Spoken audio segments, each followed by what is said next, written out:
आप सभी भाई-बहनों का आध्यात्मिक ज्ञानात्मक चैनल की ब्रह्म मुहूर्त ज्ञान उपदेश कक्षा में एक बार फिर स्वागत है।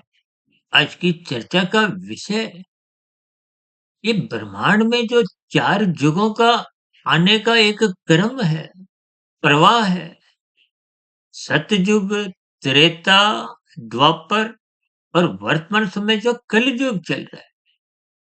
इन 3 गुणों का इनका एक संबंध है। देखिए युग 4 हैं प्रकृति के, गुण 3 हैं और आपके हमारे शरीर भी 3 हैं। स्थूल शरीर, सूक्ष्म शरीर और कारण शरीर। आज हम देखिए तर्क संगत इन 4 युगों की स्थितियों को प्रकृति के 3 गुणों से आपके हमारे जो 3 शरीर की स्थितियां हैं उसमें विशेष रूप से देखिए कारण शरीर में जैसा-जैसा आपका हमारा स्वभाव बन जाता है, संस्कार बन जाते हैं, उन संस्कारों के आधार पे, कर्मों के आधार पे और प्रतिदिन आपके हमारे जीवन में इन 3 गुण प्रकृति के देखिए तमोगुण, रजोगुण और सत्वगुण ये निरंतर एक प्रवाह में अनादि काल से चलते आ रहे हैं। और हम तो अपनी चर्चाओं में अक्सर बार-बार कहते हैं, इन 4 युगों का जो एक वह आप प्रतिदिन भी महसूस कर सकते हो, देख सकते हो। देखिए, ये सभी स्थितियाँ बहुत ही गंभीर हैं। अक्सर हमारी देखिए कोशिश होती है कि शास्त्रों की सैद्धांतिक बातों पर जितनी चर्चा हम ब्रह्म मुहूर्त में कर सकें, हमें करने में एक अच्छा लगता है। क्योंकि संसार में देखिए दिन में राशि स्थितियाँ होती हैं। अब सुबह ब्रह्म मुहूर्त समय विशेष में वही मनुष्य जगते हैं जिनकी परमात्मा को जानने की एक विशेष इच्छा होती है, जिज्ञासा होती है।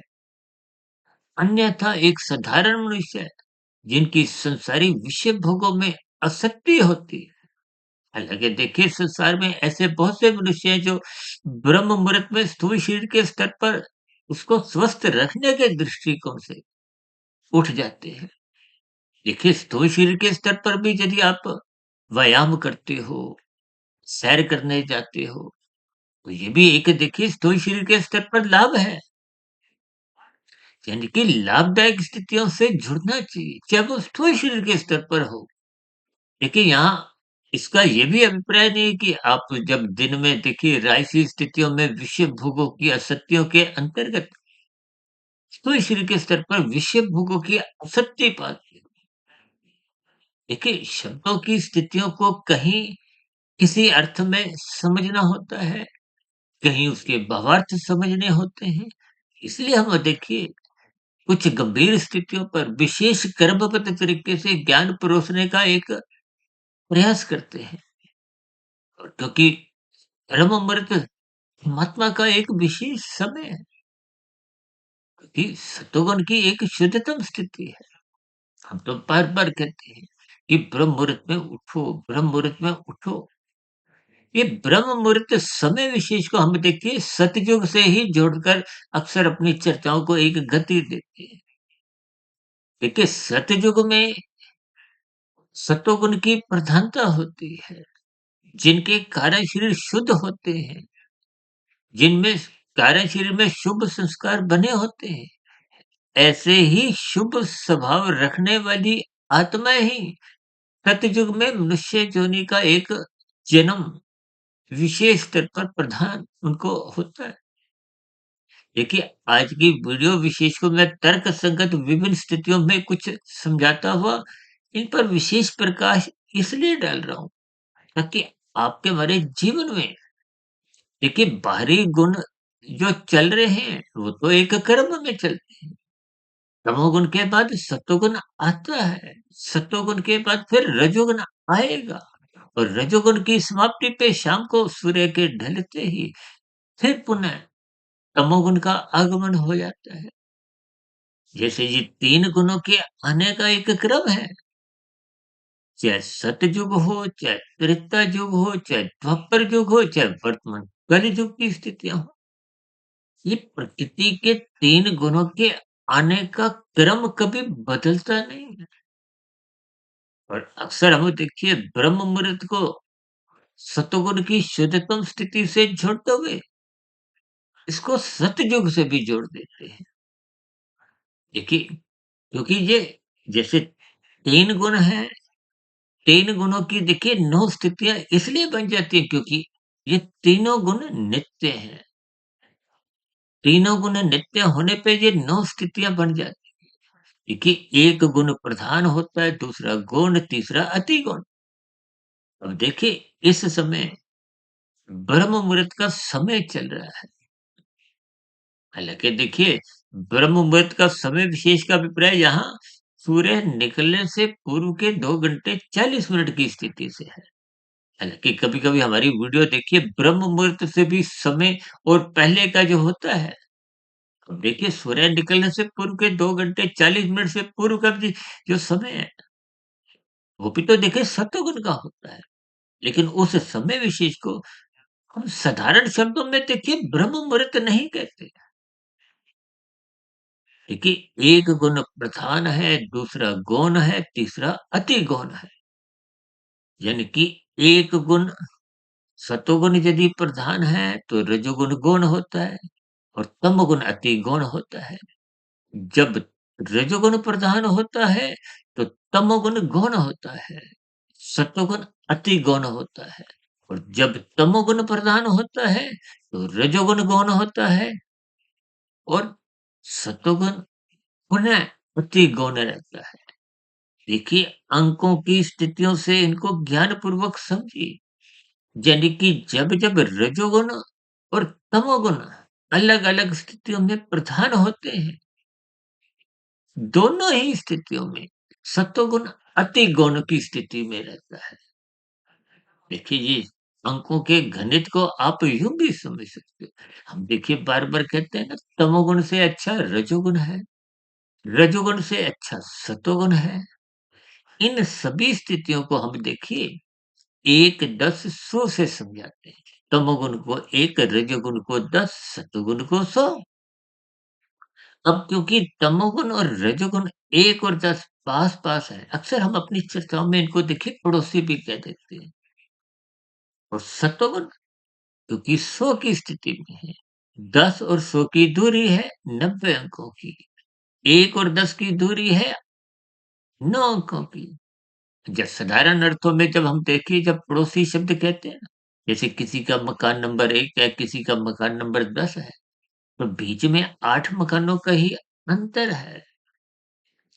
यानी कि जब तमोगुण प्रधान होता है तो उसका पड़ोसी कौन-सा हुआ? 1 प्रधान है तो उसका पड़ोसी 10 है, 100 नहीं है। अब 100 तो अति दूर है, 1 और 100 की दूरी 99 का अंतर है। अब देखिए जब रजोगुण प्रधान है, अब रजोगुण का पड़ोसी कौन है? 100 तो हो नहीं सकता, बहुत दूरी पे है। तो ऐसी स्थितियों में अब रजोगुण का पड़ोसी यानी कि पास कौन है? वो तमोगुण है। इसलिए हम अपनी चर्चाओं में बार-बार इस बात को जोर देकर कहते हैं, रजोगुण को मर्यादा में रखो। यही ज्ञान उपदेश गीता में प्रभु श्री कृष्ण जी ने अर्जुन के रथ पे 5 घोड़ों की स्थितियों को बहुत ही क्रमबद्ध तरीके से ज्ञानपूर्वक समझाया। लेकिन हम शास्त्रों की बातों को क्रमबद्ध तरीके से समझते नहीं। कभी-कभी शब्दों की स्थितियों को ही रटते रहते हैं। हालाँकि देखिए रटने में भी कोई बुराई नहीं है। यूँ तो आपकी हमारी परमात्मा से जुड़ने के लिए जो आरतियों का गायन होता है, भजनों का गायन होता है, उसमें भी अक्सर कुछ रटी-रटाई आरती भजन ही होते हैं। लेकिन जब हम इनमें अपने भाव जोड़ देते हैं, तो स्थितियों में कुछ एक सकारात्मक जुड़ाव आने लगता है। अन्यथा देखिए शब्दों की स्थितियाँ कुछ कभी जोड़ देती हैं, कुछ कभी-कभी हल्की स्थितियाँ रह जाती हैं। हालाँकि आज हमारा देखिए वो विषय नहीं है, आज हमारा विषय केवल इतना ही है कि प्रकृति में जो 4 युगों का प्रवाह है। देखिए ये सृष्टि का जो एक चक्र है, इसका सृजन है, पालन है, फिर जब इसका एक समय विशेष समाप्त हो जाता है, तो इसकी प्रलय हो जाती है। आजकल तो देखिए कुछ ऐसी स्थितियाँ अक्सर आप सुनते हो ना, अब प्रलय आने वाली है, अब प्रलय आने वाली है। देखिए शास्त्रों में कलयुग की आयु 4,32,000 वर्ष तय है और वर्तमान जो कलयुग चल रहा है, उस 4,32,000 वर्ष में से मात्र अभी 5,126, 27, 28 वर्ष ही बीते हैं। यानी कि लगभग 1 सवा प्रतिशत ही बीता है। शेष कलयुग तो अभी देखना बाकी है। पता नहीं आपके हमारे कितने जन्म होंगे। हालाँकि देखिए जन्मों की स्थितियों का अभिप्राय 84 लाख प्रकार की योनियों से है। क्योंकि यदि हम मिले हुए जीवन में इस जन्म को एक मायातीत की स्थिति, मोक्ष की स्थिति तक नहीं पहुँचते, यानी कि यदि ये मिला हुआ जन्म आपका हमारा अंतिम जन्म नहीं होता, तो फिर ये आदि जन्म बन जाता है। आदि का अभिप्राय क्या है? फिर कार्यशील में जैसा-जैसा कर्माशय बन जाता है, उसके आधार पे फिर अगली योनि का निर्धारण होता है। भाई-बहनों को हो सकता है कभी ध्यान हो, करीबन 5 वर्ष पहले हमने एक बहुत बड़ा वीडियो पौने 3 घंटे का मनुष्य के मरने के बाद का अगला जन्म पर, इन सभी स्थितियों पर बहुत ही क्रमबद्ध तरीके से, यानी कि 3 शरीर, 3 गुणों का जो संबंध है, सब प्रकाश डाला। 84 लाख प्रकार की योनियों को आधार में रख कि ये सभी स्थितियाँ आपको हमें जितनी क्रमबद्ध तरीके से समझ में आ जाएगी, तो फिर ये ज्ञानमय स्थितियाँ कारण शरीर में शुभ संस्कार बनाती हैं और संसार के प्रति जो आपके हमारी विषय भोगों के प्रति जो छलांगे लग रही थी, लोलुपता बनी हुई थी, आसक्ति बनी हुई थी, उनमें क्रमशः कमजोरी आती जाती है। कमजोरी आते-आते फिर आपका परमात्मा के प्रति एक झुकाव बनने लगता है। अब क्योंकि वर्तमान समय देखिए कलयुग चल रहा है। अब कलयुग में देखिए जन्म लेने वाली आत्माएँ, देखिए अक्सर हम आत्मा को कभी-कभी पुण्यात्मा भी कह देते हैं, पापात्मा भी कह देते हैं। देखिए संसारी भाषा में कुछ शब्दों को हम एक साधारण स्तर पर बोल देते हैं, जबकि व्याकरण के स्तर पर तो उनकी एक अर्थ सही से आपको में समझ नहीं आते। आत्मा तो देखिए सबकी समान गुण वाली है। आत्मा में कोई भेद नहीं है, चाहे कीड़े-मकोड़े की हो, चाहे पेड़-पौधे की हो, चाहे पक्षी की, पशु की, चाहे आपकी हमारी, तो समान गुण वाली है। इसको ज्ञान स्वरूप कहा गया है। यानी कि आत्मा में सभी आत्मा में समान गुण पाए जाते हैं। लेकिन फिर भी आप संसार में देखते हो, अब 84 लाख प्रकार की योनियों में ही कितना अंतर है। अब वृक्ष योनि तो चल फिर भी नहीं सकते। 84 लाख प्रकार की योनियों में 20 लाख तरह की वनस्पति योनियाँ हैं। 9 लाख तरह की जल में रहने वाली, समुद्र में रहने वाली जोनियाँ हैं। 11 लाख तरह के कीड़े-मकोड़े, 10 लाख तरह के पक्षी, 30 लाख तरह के पशु, ये 80 लाख प्रकार की अधोगति की स्थिति है, नारकीय जोनियाँ हैं। इन जोनियों में कब जाना पड़ता है? एक दंड रूप में। तो देखिए ना, संसार में सभी देशों में ही अलग-अलग जेलें बनी होती हैं। अब जेलों में अपराधी को रखा जाता है, जब वो अपराध करते हैं। न्यायालय द्वारा उनको सजा दी जाती है।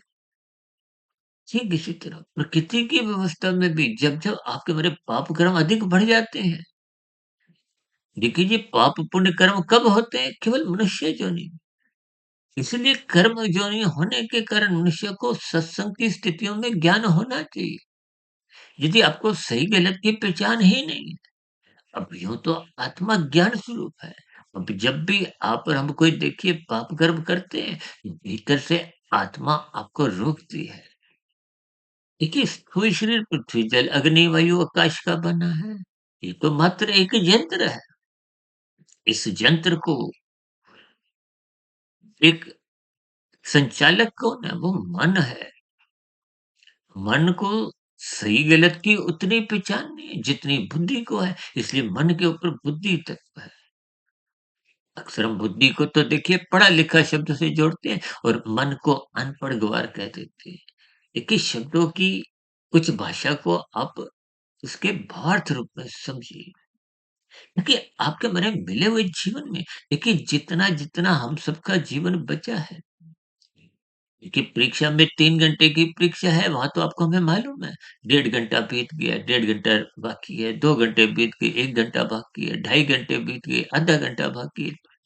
लेकिन आपके मेरे जीवन में कितने दिन बाकी हैं, कितने महीने बाकी हैं, आपको में बोध नहीं है। क्योंकि स्थूल शरीर एक प्रारब्ध लेके आया है। प्रारब्ध में देखिए जाति, आयु, भोग होते हैं, निश्चित होते हैं। अभी कुछ दिन पहले ही हमने एक वीडियो प्रसारित किया था। प्रारब्ध को नो चॉइस के साथ, भाग्य के साथ जोड़ते हुए। नो चॉइस के साथ ही एक शब्द लिखे थे हिंदी में, कोई और विकल्प नहीं है। कभी-कभी देखिए आपके हमारे परिवार में कुछ ऐसी स्थितियाँ आपको हमें प्रारब्धवश मिलती हैं और मेरा तो व्यक्तिगत ऐसा मानना है, माता-पिता देखिए माता-पिता का आप और हम चुनाव करते नहीं हैं। माता-पिता बच्चों का भी चुनाव नहीं करते भले ही माता-पिता यानी कि लड़का-लड़की शादी से पूर्व चुनाव करते हुए दिखते तो हैं, लेकिन वो वैसे-वैसे आपकी हमारी बुद्धि का स्तर बढ़ जाता है, जैसी-जैसी स्थितियाँ प्रारब्धवश आपके भाग्य में लिखी होती हैं। देखिए सुख-दुःख अब देखिए ना प्रारब्ध में जाति, आयु, भोग होते हैं और भोगों का अभिप्राय सुख और दुःख दोनों से हो। जाति तो देखिए माता के गर्भ में आपका हमारा एक मनुष्य योनि सुनिश्चित हो जाती है। सने की 9 माह के बाद कोई आपकी हमारी योनि बदल जाती है। माता के गर्भ में हमारा जो जन्म प्रक्रिया 9 माह में पूर्ण होती है, उसके बाद आप मनुष्य योनि के रूप में ही एक शिशु के रूप में जन्म लेते हो। हालाँकि देखिए, इन सभी स्थितियों को हम अलग-अलग वीडियो में तो समझाते आए हैं और शरीर की फिर अलग-अलग अवस्थाएँ होती हैं। देखिए, मनुष्य योनि कर्म योनि है। कर्म का अभिप्राय क्या है? कि आप जैसे-जैसे कर्म करते हो, वैसा-वैसा कार्य शरीर में कर्मशय बनता है। स्थूल शरीर के स्तर पर आप जो भी कर्म करते हो, देखिए कानून का पालन भी स्थूल शरीर को ही करना होता है। मानसिक स्तर पे देखिए कोई पुलिस या न्यायालय आपको कोई पकड़ता नहीं है। आप लाल बत्ती पे रुके हो तो आपका चालान नहीं करता। आप मानसिक स्तर पर नहीं रुके हुए, भागने की इच्छा रखते हो, तो आपका हमारा चालान नहीं कटता। क्योंकि मानसिक स्तर पर देखिए बुरा संस्कार तो बनता है। तो बुरे संस्कार जब कार्यशील में बन जाते हैं, उसके फलस्वरूप ही आपके हमारे मन बुद्धि में विचार आते हैं, फुरने जगते हैं। वो फिर नए सिरे से जो फुरने आते हैं, वो आपके हमारे कर्मों को एक दिशा देते हैं। देखिए इन सभी स्थितियों का हम मिला-जुला कुछ इसलिए वर्णन कर रहे हैं ताकि ये जो 4 युगों की स्थितियाँ हैं, देखिए सतयुग में जन्म लेने वाली जो जीवात्माएँ हैं, देखिए मैं बार-बार कुछ बात बीच में समझाने का एक प्रयास करता हूँ। ये आत्माएँ, पुण्यात्माएँ, पापात्माएँ जो कही जाती हैं वो कारण शरीर में बने हुए संस्कारों के आधार पे संसारी भाषा में बोल दिया जाता है। आत्मा सबकी ही समान गुण वाली है और ये जो 84 लाख प्रकार की योनियाँ हैं, ये तो कारण शरीर में बने हुए कर्मशय के आधार पे है। अब वर्तमान मेरा जीवन देखिए मनुष्य जीवन का है। अगली योनि का निर्धारण हमारा कर्मशय करते हैं, संस्कार करते हैं। अब कर्मशय की स्थितियों में देखिए पुण्य कर्मों की अधिकता होने पे या पाप कर्मों के बराबरी होने पे भी पुनः मनुष्य योनि का जन्म मिल जाता है। लेकिन उस नए जन्म में भी जो प्रारब्ध की स्थितियाँ हैं, सुख-दुःख की स्थितियाँ हैं, वो किए गए कर्मों के आधार पे मिलती है। अब मनुष्य से नीचे की जितनी योनियाँ हैं या ऊपर की योनियाँ हैं, उनमें देखिए कोई नया कर्म तो होता नहीं। तो मनुष्य योनि में ही जो-जो आपने कर्म किए थे, अब नीचे की योनियों में पाप कर्मों का क्षय होता है, ऊपर की योनियों में पुण्य कर्मों का क्षय होता है। मनुष्य योनि में पाप और पुण्य दोनों कर्मों का नाश होता है और मनुष्य योनि में आपको नए कर्म करने का एक अवसर मिलता है। मनुष्य योनि में ही संस्कार बनते भी हैं और बिगड़ते भी हैं। देखिए इन सभी स्थितियों को ज्ञानपूर्वक समझना है। अब नीचे की योनियों में आपके पाप कर्मों का नाश तो होता है, लेकिन संस्कारों की स्थितियों में कोई अच्छा बुरा परिवर्तन नहीं आता। या यूं को कि कर्मों की स्थितियों का कमरे का ताला खोल दिया जाता है। विशेष रूप से देखिए पाप कर्मों की स्थितियों में वो भोगने से क्रमशः कमजोर होते हैं। लेकिन संस्कारों की स्थितियों को ताला लगा रहता है। नीचे की योनियां हो चाहे ऊपर की योनियां हो, ये ताला केवल केवल मनुष्य योनि में ही खुलता है। आप नए शुभ संस्कार बना सकते हो, पुराने बुरे संस्कार मिटा भी सकते हो। इसलिए बार बार कहा जाता है सत्संग करो, सत्संग करो। देखिए सत्संग करने से ही स्वभाव सुधरता है, और कुसंग होने से स्वभाव बिगड़ता है। सत्संग करना पड़ता है, अपने आप नहीं होता। ब्रह्म मुहूर्त में उठना पड़ता है। दिन में जब राशि स्थितियाँ होती हैं, गुरु के प्रवचनों को भी सुनना चाहिए। शास्त्रों का स्वाध्याय करना चाहिए। वो अलग बात है कि देखिए ब्रह्म मुहूर्त में इन सभी स्थितियों की अनुकूलताएँ होने के कारण मन जल्दी आत्मा से जुड़ जाता है। इसलिए हम बार-बार कहते हैं ब्रह्म मुहूर्त में उठो। आत्मा की प्रेरणा से, गुरुओं के आशीर्वाद से लगभग पिछले 27-28 वर्षों से मैं 1 डेढ़ 2 बजे उठने का एक स्वभाव संस्कार बन गया है। तो उसके कारण ये देखिए ब्रह्म मुहूर्त से 2 घंटे 40 मिनट का ना रह के 7 घंटे 8 घंटे का भी बन जाता है। और जब मायातीत की स्थितियाँ बनना आरंभ होती हैं, तो फिर ये ब्रह्म मुहूर्त का समय 10 घंटे, 11 घंटे, 12 घंटे, 15 घंटे और मायातीत की स्थिति को पहुँचते-पहुँचते ये 24 घंटे ही ब्रह्म मुहूर्त बना रहता है। ब्रह्म मुहूर्त का मतलब जब आपका हमारा चिंतन विचारों का परमात्मा से शत प्रतिशत जुड़ा रहे। देखिए इन सभी स्थितियों को आपको क्रमबद्ध तरीके से समझना है। तो अभी हमने कहा था ना कि ब्रह्म मुहूर्त लगभग सतयुग की ही स्थिति है। सूर्य निकलने के बाद की स्थितियां आप त्रेता युग की समझ सकते हो। देखिए सतयुग में सतोगुण की प्रधानता बनी रहती है। 3 गुणों के आने का प्रभाव तो देखिए बना रहता है। लेकिन उस युग में जन्म लेने वाली जितनी भी आत्माएं जीवात्माएं हैं मनुष्य रूप में, वो शुभ संस्कारों से सुसज्जित होती है। उनके स्वभाव बिगड़े नहीं होते, इसलिए उनको सतयुग में ऐसा मनुष्य योनि का अवसर मिलता है ताकि वो शेष बची हुई यात्रा पूर्ण कर ले। त्रेता युग सतयुग समाप्त होने के बाद त्रेता युग समाप्त होने पे द्वापर युग आता है, और द्वापर युग समाप्त होने पे कलयुग आता है, जिसमें आप और हम जी रहे हैं। अभी हम बात कर रहे थे ना, कलयुग की आयु 4,32,000 वर्ष है। इससे दुगनी आयु द्वापर युग की है और तिगनी आयु त्रेता युग की है, और कलयुग से 4 गुनी आयु सतयुग की है। शास्त्रों में तो देखिए इन 4 युगों का जब समय पूर्ण होता है, उसको एक चतुर्युग कहा जाता है। और ऐसे 71 चतुर्युग जब बीत जाते हैं, हालाँकि इस पर भी हमने एक बहुत बड़ी एक अलग से वीडियो कुछ वर्ष पहले बनाई थी। बात बीच में आ गई तो थोड़ा स्पष्टीकरण दे दें। देखिए ये चतुर्युग जब 71 बार बीतते हैं तो एक मनवंतर होता है, और ऐसे 14 मनवंतर बीत जाने पे इस सृष्टि का कार्यकाल पूर्ण होकर ये प्रलय की स्थितियाँ आती हैं। अब जो वर्तमान कलयुग समाप्त होएगा तो उसके बाद फिर सतयुग की स्थितियाँ होंगी, क्योंकि अभी तो बहुत शेष समय बाकी है। देखिए इन सभी स्थितियों को जैसे-जैसे शास्त्रों में बताया गया है, देखिए शास्त्रों में तो एक-एक शब्द बहुत ही नपा-तुला, तोल-तोल के क्रमबद्ध तरीके से समझाया गया। लेकिन उन सभी स्थितियों को आपको हमें समझना होता है।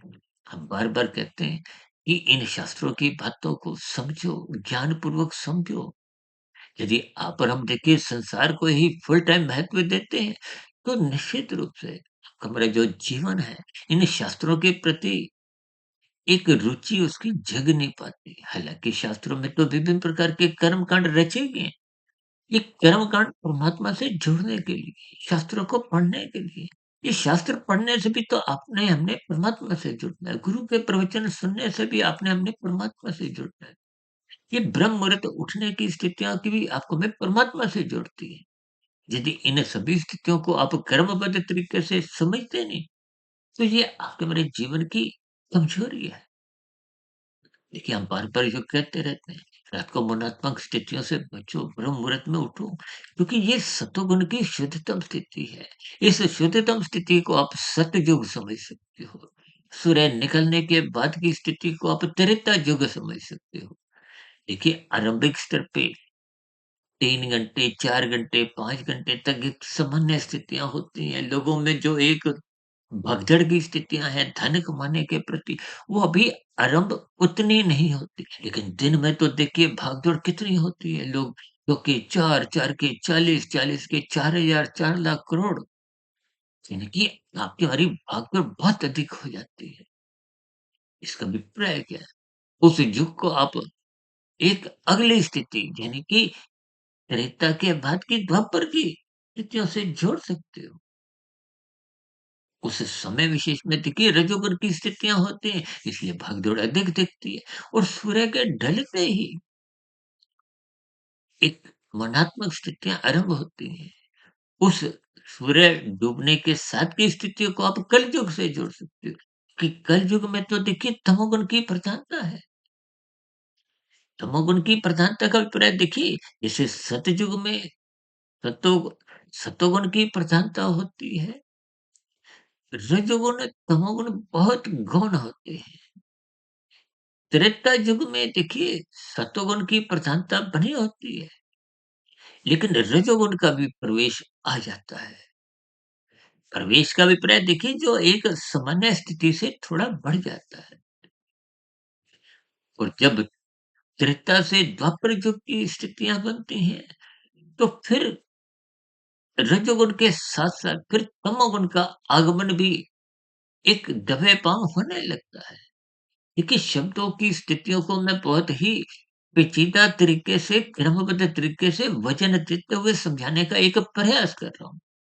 ताकि 4 जुगों का जो एक लयबद्ध स्थितियाँ हैं, 3 गुणों की जो लयबद्ध स्थितियाँ हैं, प्रतिदिन जो 4 जुगों का प्रवाह जिसको आप और हम महसूस कर सकते हो।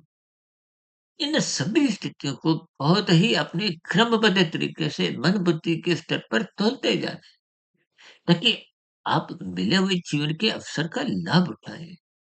सर्वप्रथम हम पाप कर्मों से बचें, क्योंकि कलयुग के वातावरण में तमोगुण की प्रधानता होने के कारण अपराध भी होते हैं, पाप कर्म भी कितने होते रहते हैं। इसलिए तो भागवत पुराण जिनकी चर्चाएँ प्रतिदिन भारत जैसे देश में प्रतिदिन ही सैकड़ों शहरों में होती हैं और उसमें तो स्पष्ट शब्दों में कहा गया कि 5 निंदनीय स्थानों से बचो। वो निंदनीय स्थान क्या दूध, कीड़ा, मद्यपान, स्त्री संग, हिंसा और नीतिगत कार्यों से कमाया गया धन। ये जो आजकल देखिए कुछ राजनीतिक दलों द्वारा कुछ मुफ्त की स्थितियाँ जो दी जाती हैं, इस पर भी हमने बहुत बार वीडियो प्रसारित किए हैं। देखिए बिना कृत के आप कुछ भी मत ग्रहण करो।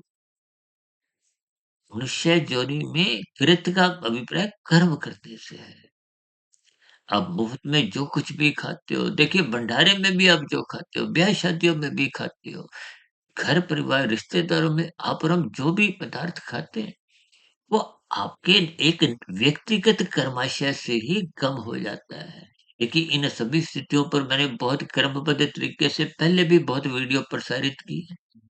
लेकिन मनुष्य इन सभी स्थितियों को ऊपरी-ऊपरी स्तर पर लेता है, तो ऊपरी-ऊपरी स्तर पर देखिए ये कर्मफल सिद्धांत की स्थितियाँ मनुष्य को समझ नहीं आती।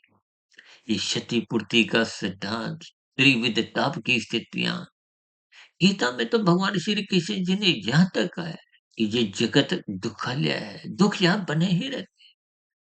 और दूसरी विशेष बात, कर्मफल सिद्धांत की बारीकियों को अच्छे बुद्धिमान मनुष्य, यानी कि सात्विक मनुष्य ही समझ नहीं पाते, तो फिर राशि मनुष्यों की स्थिति तो और भी कमज़ोर है। और तामसी मनुष्यों की तो आप और हम कल्पना भी नहीं कर सकते। देखिए, राशि मनुष्य भी बार-बार गलतियाँ करता है। एक गलती को दिन में 2 बार, 6 बार भी कर देता है। कि सात्विक मनुष्य से भी गलतियाँ होती हैं, लेकिन संभावनाएँ कम होती हैं। जबकि तामसी मनुष्य तो गलतियों में ही जीता है, क्योंकि वो अंधकार में स्थिति है। कि प्रकाश में आँखों में रखी हुई वस्तुएँ नज़र आती हैं और अंधकार में तो आँखों में रखी हुई वस्तुएँ नज़र नहीं आती, तन के स्तर पर ठोकरें लगती। ये ठोकरों का अभिप्राय दुःखमय स्थितियों से है। इसलिए इन सभी स्थितियों को आपको हमें ज्ञानपूर्वक समझना होगा, क्योंकि कलयुग का वातावरण है, जन्म लेने वाली जो जीवात्माएँ हैं, वो तामसी स्वभाव वाली अधिक होती हैं। लेकिन फिर भी क्योंकि मनुष्य योनि आपको मिली है, आपको हमें स्वभाव सुधारने के लिए मिली है। सत्संग करने के लिए मिली, अन्यथा फिर मनुष्य जोनि का कोई महत्व नहीं है। देखिए, प्रारब्ध में ये सुख-दुःख की जो स्थितियाँ हैं, देखिए आप वर्तमान जीवन में भले ही नए कर्म भी करते हो, लेकिन फिर भी सुख-दुःख की स्थितियों का में मुख्य योगदान प्रारब्ध का होता है। लेकिन मनुष्य जीवन में आपका हमारा जो पहले का एक परमार्थ की स्थितियाँ हैं, वो भले ही गौण भी हो, उनको निखारने का आपको हमें अवसर मिला है। जैसे खेल जगत में देखिए खिलाड़ी अवसर का लाभ उठाता हुआ मैच जीत जाता है। आपको भी देखिए मिले हुए जीवन में सत्संग करना है, ब्रह्म मुहूर्त में उठना है, गुरु के प्रवचनों को सुनना है, शास्त्रों का स्वाध्याय करना है। ये सभी स्थितियाँ आपका हमारा पुरुषार्थ परमार्थ की ओर ले जाती हैं, मोक्ष की ओर ले जाती हैं। और मोक्ष की स्थितियाँ तो तभी बनती हैं जब सर्वप्रथम आपका हमारा धर्म मजबूत स्थिति में हो। आप हर क्षण अपने कर्तव्य कर्मों के प्रति सचेत रहें। फल की इच्छा नहीं रखें। ये स्थितियाँ तो गीता में भगवान श्री कृष्ण जी ने निष्काम कर्म करने की एक प्रेरणा दी है। उस निष्काम कर्मों को ही एक कर्म योग का नाम दिया गया है। यानी कि कर्म फल सिद्धांत से ऊपर उठते हुए योग की स्थिति, आत्मा परमात्मा की समता का नाम ही योग है। कर्म योग के बाद फिर ज्ञान योग, भक्ति योग की स्थितियाँ हैं। तो अपने आप में ही योग है। यानी कि भक्ति को आप महायोग कहते हुए अपने कार्यशरीर को आप मायातीत की स्थिति में इसी जन्म में पहुँचा सकते हो। यानी कि मिले हुए जीवन को आप अंतिम जन्म बनाते हुए मायातीत की स्थिति को प्राप्त हो सकते हो। देखिए, इन सभी स्थितियों को आप जितना क्रमबद्ध तरीके से समझ जाओगे, तो बार-बार कहते हैं वीडियो को आरंभ से अंत तक सुनो। 1 बार, 2 बार, 4 बार, जैसे-जैसे बात समझ नहीं आए उसको लिखते जाओ, प्रश्न पूछो। इन सभी स्थितियों पर चिंतन करो। इसीलिए तो बार-बार कहते हैं श्रद्धापूर्वक सत्संग करो। फिर ब्रह्म मुहूर्त में उठकर उस पर चिंतन, मनन, शोध करो। ये सभी स्थितियाँ शुभ संस्कार बनाती हैं और शुभ संस्कार बनाना ही आपके मेरे जीवन का एक लक्ष्य होना चाहिए। ये शुभ संस्कार बनने से ही आध्यात्मिक उन्नति के दरवाजे खुलते हैं। इन सभी स्थितियों को परमात्मा की प्रेरणा से, गुरुओं के आशीर्वाद से मैंने क्रमबद्ध तरीके से समझाने का प्रयास किया है। लेकिन मैं भी देखिए आप भाई-बहनों के समान मायाबद्ध की ही स्थिति में फिर भी समझाने में कहीं कमी रह सकती है। इसलिए आप सभी भाई-बहनों से विनती है, इन सभी स्थितियों पर आप भी चिंतन करें, विचार करें और ब्रह्म मुहूर्त में उठते हुए अपनी सात्विक स्थिति मजबूत करें, ताकि दिन में राशि स्थितियाँ, संसारी स्थितियाँ, विषय भोगों की आसक्तियाँ को संसार में उलझाने ना पाए। क्योंकि जब हम विषय भोगों में उलझ जाते हैं, तभी फिर आप तमोगुण में कानून का उल्लंघन करते हैं, अपकर्म करते हैं, यानी कि फिर आप भटक जाते हैं। गिरावट की स्थितियों में गिरने लगते हैं। इन सभी स्थितियों को विज्ञानपूर्वक समझते हुए ब्रह्म मुहूर्त में उठने का अभ्यास करना है। सात्विक स्थितियाँ मजबूत करनी है, ताकि रजोगुण मर्यादित रहे, तमोगुण में गिरने से ऊपर हम बचते रहें। निरंतर अपने जीवन को आध्यात्मिक उन्नति की ओर गति देने का प्रयास करें। इन्हीं शुभकामनाओं के साथ चर्चा विशेष को अब यहीं विराम देते हैं। दिन में आध्यात्मिक ऑक्सीजन के अंतर्गत ज्ञान संदेश में फिर मिलते हैं। तब तक आप अपने आध्यात्मिक पथ सुधीर भाटिया फकीर को इजाजत दें। इस वीडियो विशेष को ध्यानपूर्वक, धैर्यपूर्वक सुनने के लिए आप सभी भाई-बहनों का बहुत-बहुत धन्यवाद। फिर भी चर्चा संबंधित आपके मन में कोई एक प्रश्न हो, सुझाव हो, कोई आपत्ति हो, शिकायत हो, तो आपके प्रश्नों, सुझावों और शिकायतों का नीचे दिए गए कमेंट्स बॉक्स पर सदा ही स्वागत है। आप सभी भाई-बहनों का पुनः एक बार बहुत-बहुत धन्यवाद।